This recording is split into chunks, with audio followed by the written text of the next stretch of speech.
Shtëpia botuese Bota Art sill për lexuesin shqiptar librin Teoritë e Demokracisë, një hyrje në teoritë klasike e moderne të demokracisë nga Aristoteli deri më sot, klasifikimi i vendeve sipas performancës dhe pozicionit Shqipërisë, a ka deficit të demokracisë në Bashkimin Evropian dhe parashikimi për të ardhmen.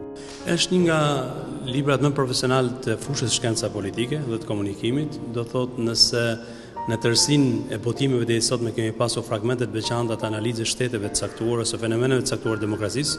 Ky konsiderohet një nga ata librat europian më të qarkulluar në qarqet akademike dhe që përmbledh të gjitha konceptet e demokracisë, do thotë koncepte klasike, filozofike dhe mënyrën se si ato praktikisht janë aplikuar në veten e ndryshme dhe në rajonet të ndryshme të botës.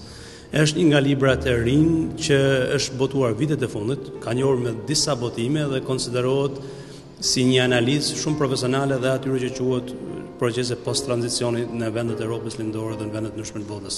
Përfshin edhe Shqipërinë, përfshin të gjitha analizat e demokracisë, përfaqësimit politik, rolit partive, rolit shtetit, marrëdhëniet midis qytetarëve dhe sistemit politik të vendit, problemet e demokracisë dhe analizon në mënyrë të detajuar argumentin nëse mjafton demokracia për të pasur një sistem funksional dhe nëse demokracia lidhet me atë që quhet traditë historike, me nivel ekonomik, me mentalitetet e qytetarëve apo është një fenomen i cili krijohet me kulturën politike dhe kulturën demokratike të popujve dhe vendeve të ndryshme. Në fakt për shumë specifika të zhvillimit të demokracisë në Shqipëri, ky libër është deri diku një kalim po themi qiellor mbi Shqipërinë, që ka shumë pak fenomenet e cilat i përshtaten në momentin shqiptar. Në analizat e librit, tabelat ilustruese përmendet vazhdimisht Shqipëria dhe konsiderohet si një demokraci ende e pa stabilizuar, do thotë në tranzicion, dhe në elementet e veçantë të analizës të librit, sidomos me atë që quhen përfaqësimi politik, niveli kulturor, niveli pjesëmarrjes qytetare, niveli transparencës së funksionimit të institucioneve dhe shtetit ligjor, konsiderohen vendet si Shqipëria si për vende problematike dhe ende në fazën e parë të përballjes me demokracinë dhe konsiderohen si vende të cilat në të ardhmen nëse nuk arrin ta kalojnë këtë lloj faze me sukses, do të shprehin problematika dhe do të vendosin edhe atë që quhet koncepti i demokracisë në dyshim, nëse mjafton demokracia partitë zgjedhjet formale dhe institucionet për të pasur demokraci dhe nëse qytetarët kanë arsye për të besuar që ky është sistemi më i mirë të cilët ata duhet të presin jetën e tyre. Dhe arrin në tezën që kjo demokraci që ne jetojmë nuk është demokracia klasike, të cilën kanë jetuar vendet e tjera, kështu që edhe çdo lloj zhgënjimi i qytetarëve të kjo lloj demokracie në fakt është zhgënjim i gabuar, sepse nuk është zhgënjim të demokracia ideale, është të një formë fillestare e demokracisë, do një demokracie me kushtet minimale të saj. Themelore është konceptet të cilat i kanë kaluar vendet e tjera dhe fazat që kanë kaluar vendet e tjera të gjenë zbatim edhe në Shqipëri. Dhe libri mbron tezën që nuk janë individet e fortë, politikanët e fortë, individet e caktuar të cilët mund të bëjnë reforma themelore për një vend, po është një numër shumë i madh pjesëmarrësish, do thotë është pjesëmarrja qytetare, shteti së drejtës, është respektimi i ligjit dhe është respektimi i sovranitetit qytetar.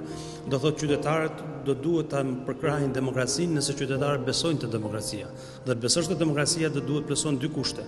E para të ketë shtet ligjor dhe çdo qytetar ta mbrojtë drejtën e tij dhe të ketë mundësi për ta mbrojtur drejtën e tij, dhe e dyta zëri qytetarët dëgjohet, do thotë qytetarët të votojnë dhe vota e tyre të respektohet.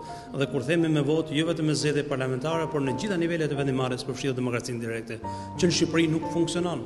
Dhe fakti që po marr një rast demokracisë direkte dhe kohët e fundit pati refuzim të nisma qytetare, është një tregues se Shqipëria ka shumë për të mësuar dhe në këtë libër analizohen me 10 raste të tilla të vendeve po ashtu si Shqipëria, ku demokracia ka pasur pengesa themelore dhe deri diku ka vendosur ndryshim integritetin e vet. Është një libër që për vetë, po themi thelbin dhe argumentet, historikun, përmbledhjet, tabelat krahasuese, shembujt ilustruese etj. Do ishte një manual fantastik për elitën politike dhe unë do isha nga ata partizan që t'ju e dhurojnë nga libër falas me kushtin që ta lexojnë, medien për mësuar sa të pak se si funksionon demokracia dhe për të parë që ajo që ne jetojmë sot është deri diku një demokraci një pasyrtyrë.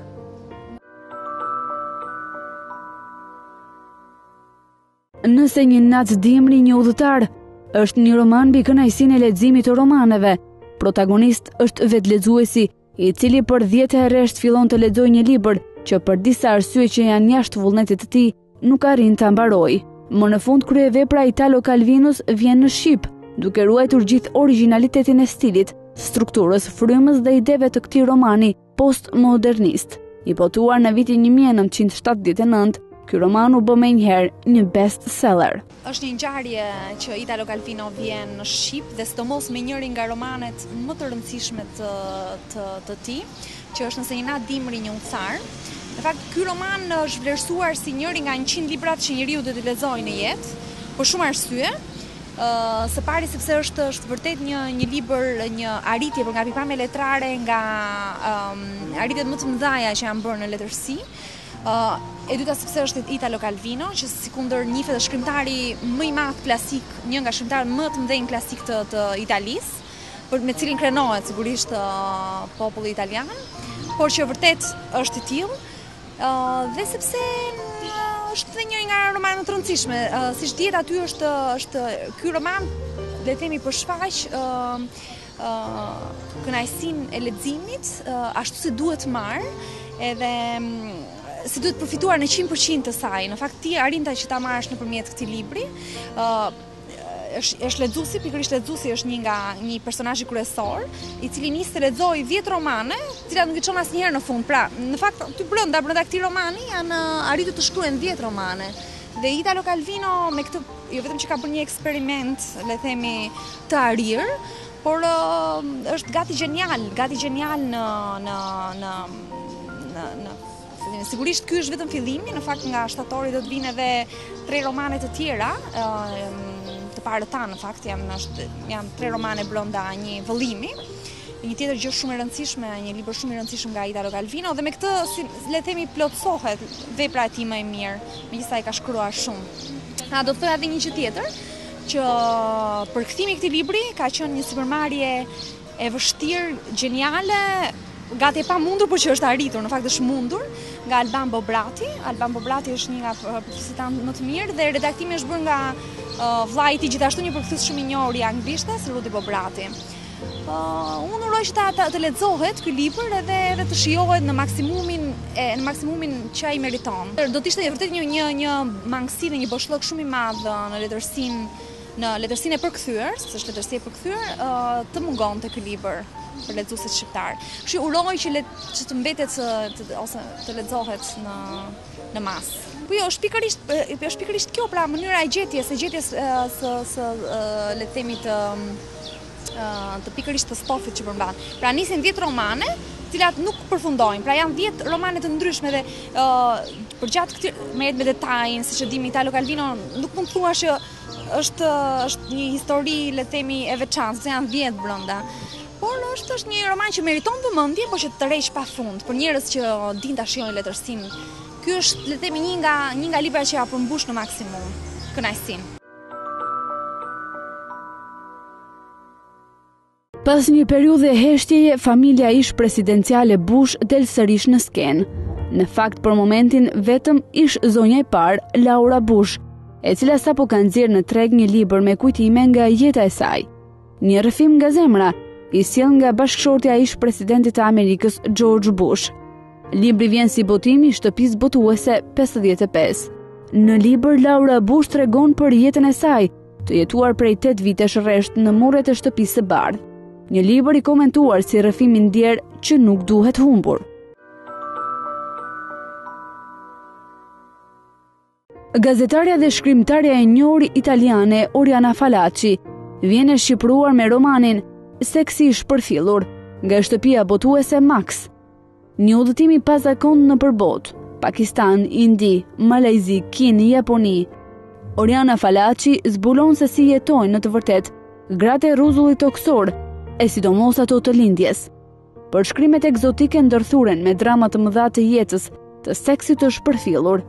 Ajo takon gratë mbuluar me perçe, geisha, konkubina, gra të pushtetshme e gra të varfëra, me fëmijë në kurriz që ecin me këmbë të fashuara e fytyrë mbuluara.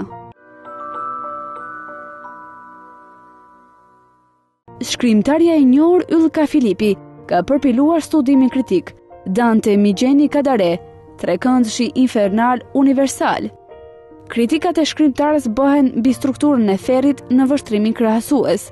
Në libër gjenden pikat e përbashkëta midis tre autorëve, analogjia midis Kadares dhe botës së Ferrit të Dantes, si dhe ringjalljes në veprat e shkrimtarit të njohur shqiptar Migjenit. Kadare shfaq në veprat e tij tundimin e Ferrit dantesk, ndërsa Migjeni konfirmon Ferrin e shoqërisë shqiptare. Tezat e hedhura kanë si qëllim të shfaqin ngjashmëritë midis komedisë synore të Dante Alighirit, strukturës së prozës në novelat e Qytetit të Veriut të Migjenit dhe Pallatit të ëndrave të shkrimtarit Ismail Kadare. Shkrimtari mirënjohur irlandez Oscar Wilde rivjen në vëmendjen e publikut me veprën e mirënjohur Salome. Botimet Zenit sjellin tragjedinë me një akt me ilustrime të autorit Aubrey Bradley.